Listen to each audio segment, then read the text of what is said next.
Dans la nuit du 31 octobre au 1er novembre, les hommes du Front National de Libération déclenchent une série d'attentats en Algérie. Environ 30 attaques sont perpétrées à différents endroits dans le pays. Plusieurs installations militaires, des commissariats, des entrepôts et des bâtiments publics sont touchés. Cette opération va causer la mort de 8 personnes.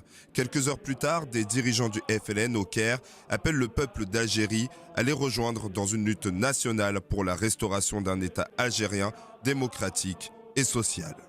Face à ces attentats, la France va réagir. Elle charge alors son ministre de l'Intérieur, François Mitterrand, de rétablir l'ordre.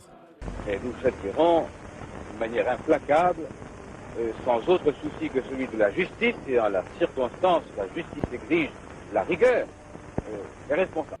Le 1er novembre 1954 est le point de départ de la guerre d'Algérie. Elle va durer presque 8 ans. Durant le conflit, 1 million de soldats français vont être projetés, 30 000 y perdront la vie. Du côté algérien, plusieurs centaines de milliers seront tués. 1 million de pieds noirs quitteront leur terre natale, plusieurs centaines de villages seront détruits. Lorsque les troupes françaises se retireront d'Algérie à la fin du conflit, cela causera le massacre d'environ 1 million de Harkis fidèles à la France. Cette guerre provoquera la chute de la 4e République et la naissance de la 5e République. Et pour l'Algérie, son indépendance.